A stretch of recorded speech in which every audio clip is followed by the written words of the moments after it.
It was probably one of the best days this young man had ever had in his life. Virtually unknown to the world.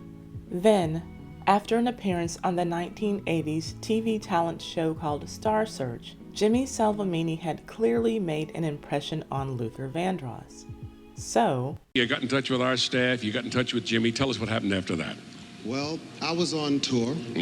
I called up Jimmy and invited him to Chicago to make some demos with the hope that we would have it come out good, make a record deal, and that's what we did. And Luther had just finished producing Jimmy's album, and the plan was to take Jimmy and his brother Lawrence, who was also his manager, to listen to the final product, and afterwards, go and celebrate at dinner. Then, life threw the biggest curveball ever. Luther Vandross ended up driving his Mercedes Benz on the wrong side of the road for just long enough to collide with oncoming traffic, killing one of his passengers. Let's get into it.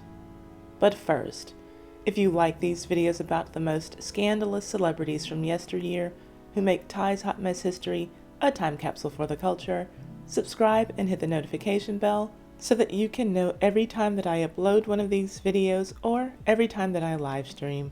And comment "I subscribed" in the comment section so that I can say hello to you. Now, on to why you are here. If you were alive and watching primetime television in the 80s, chances are that you saw an episode or two of Star Search. It was a popular talent contest that showcased multiple entertainment categories. There was singing, dancing, acting, comedy, and even a spokesmodel category. A number of people who became famous got their big breaks on Star Search in the 80s and 90s. My favorite Star Search talent was and is the super clean comedian Sinbad. But there were many others: Britney Spears, Christina Aguilera, Lailah, Kevin James, Tracy Spencer, and that's not all of them. Tell us who your favorite celebrity was from Star Search in the comments. This should be interesting. Well, Luther Vandross had a favorite Star Search act too. An Italian-American 14-year-old singer named Jimmy Salvemini. Luther Vandross was on tour when he caught Jimmy's performance on Junior Star Search, and something about Jimmy just stopped Luther in his tracks. He was so impressed by Jimmy's voice and stage presence that he wanted to work with Jimmy. He wanted to produce music for him, and he did.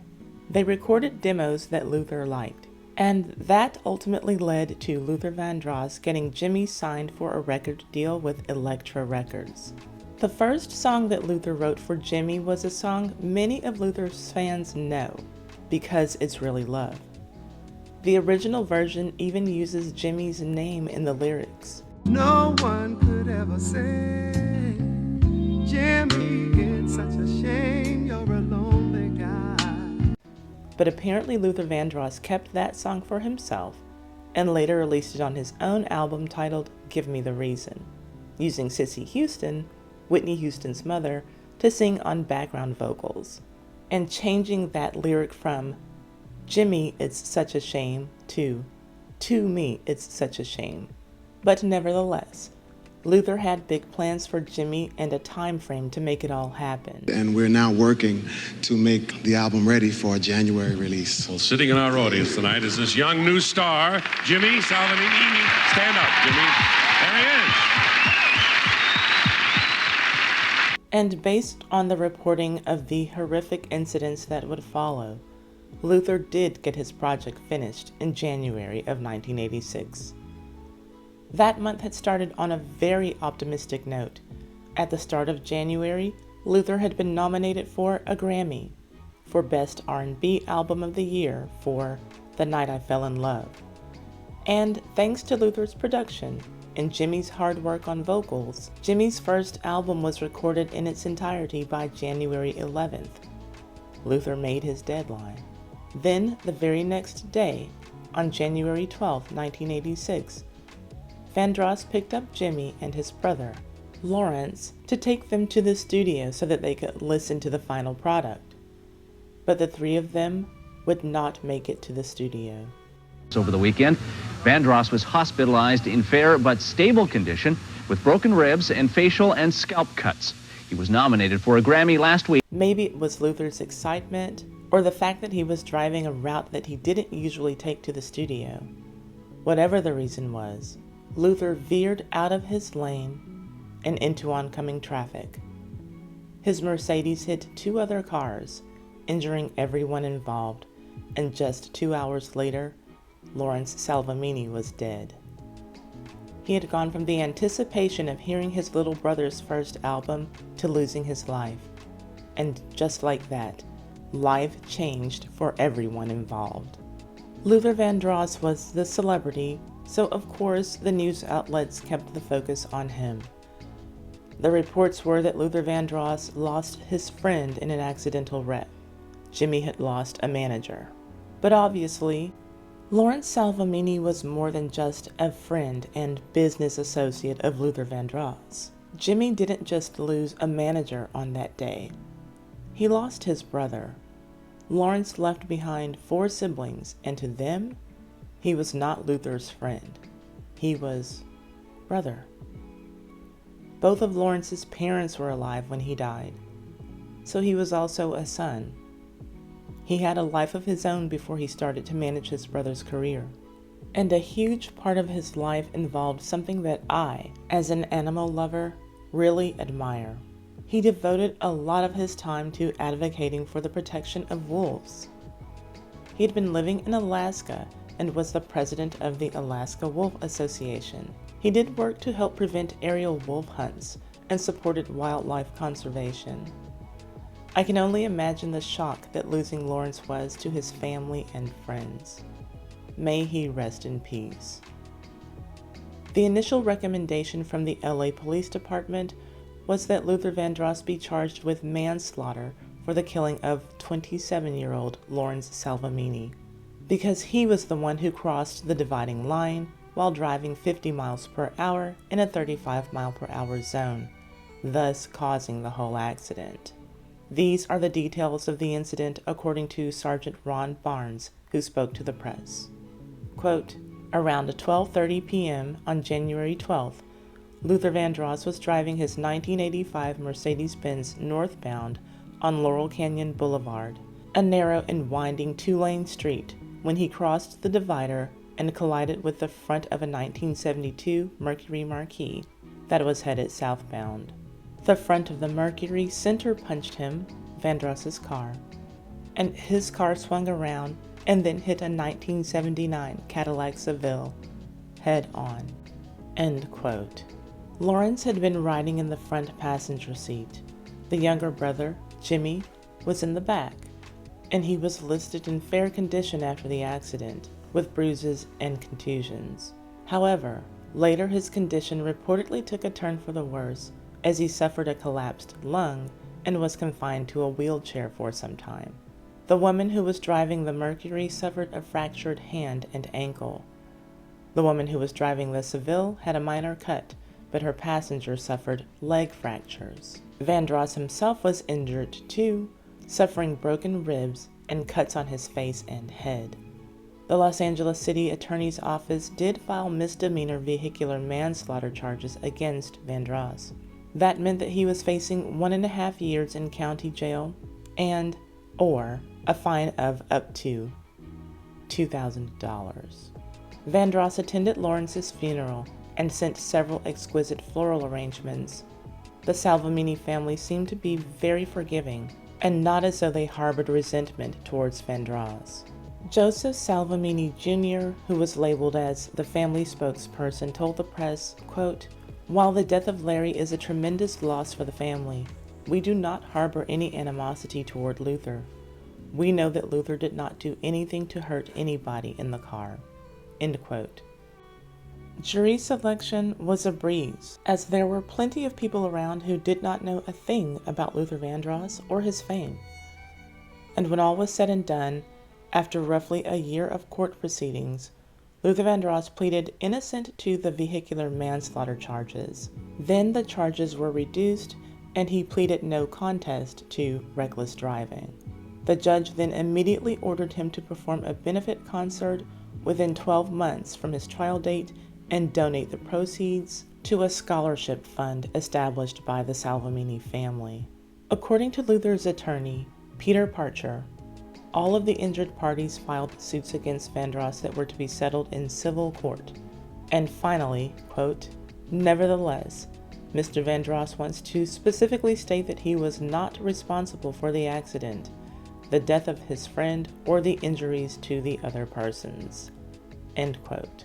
Somehow, after all of that pain, both emotional and physical, Luther and Jimmy were still able to pull through to get the album finished. It was called Roll It. Jimmy even performed the title track on an episode of the Star Search alumni show, and if you know what Luther Vandross music sounds like, you can clearly hear his production touch throughout the entire song. This special is one of the great success stories to come out of Junior Star Search. It happened when a fantastic singer-songwriter by the name of Luther Vandross saw this young man on our show. He called him, he signed him, and the rest is history. We're proud to have him back with us, singing his new song, Roll It, from his new album produced by Luther Vandross. Please welcome 15-year-old Jimmy Salvemini.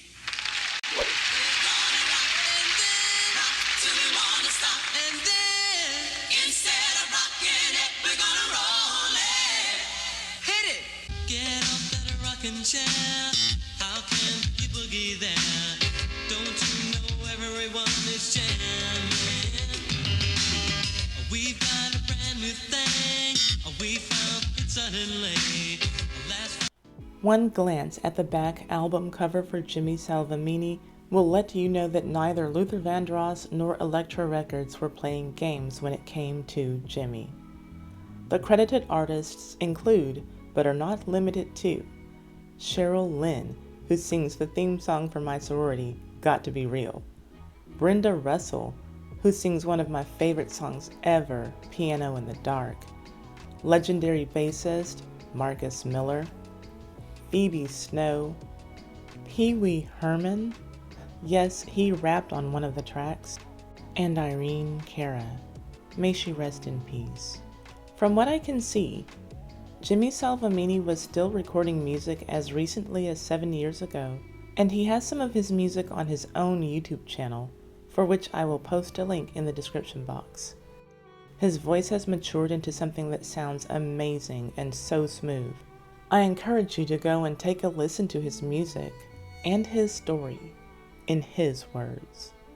Many of us never knew about this car accident that Luther Vandross caused, but there was an R&B singer who got in multiple car accidents that were pretty well publicized and haven't slipped our collective memory. Teddy Pendergrass. I have published a few videos about him that you can see in this playlist here. I will also leave a link to it in the description box. My sources for this story are the Los Angeles Times Archives, 1986, the Jackson Sun Archives, 1987, UPI Archives, 1986, the Tyler Courier Archives, 1986, Jet Magazine Archives, 1986, and the Jimmy Salvemini channel on YouTube. Are you a content creator, influencer, or blogger who feels like your platform could use an extra boost? Are you thinking about becoming a content creator, but you don't know where to start, and you want to be sure that you dot all of your I's and cross all of your T's? If so, Lailah Lynn can likely show you exactly what you need to get on your way. Her fun new class is called The Business of Blogging with Lailah Lynn, and in it, she is sharing the fundamental principles of blogging in 2022. Because let's face it, social media is a moving target, and what worked well 5 years ago is likely not what works well today. And with Lailah Lynn, you're getting the information from someone who is successful at putting the principles to practice on her own social media platforms, and she literally has the credentials to back it all up, as she holds degrees in social media marketing. Lailah Lynn is a multiple six-figure earner whose first social media marketing course helped this channel go from earning $30 a month to earning 5 figures a month. I'm ready to dig in my heels and learn even more so that I can earn even more. Are you with me? If so, hit my link at the top of the description box and join her class to access this amazing, affordable advice from a woman who knows her business. the business of blogging.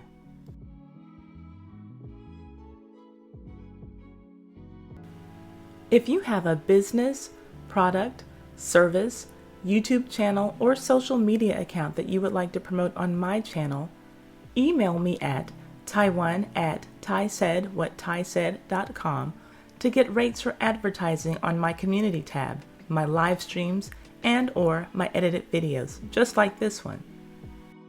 Thank you so much for tuning in to the Ty Said What Ty Said channel. Please leave a thumbs up and comment so that we can get a discussion going. And share this video on all of your social media, especially your Facebook. That really helps me out a lot. And subscribe and hit the notification bell so that you can know when my next video is ready for you. And if you don't like what I'm saying, but you love it, feel free to hit that thanks button just below your video screen there and send me some donations.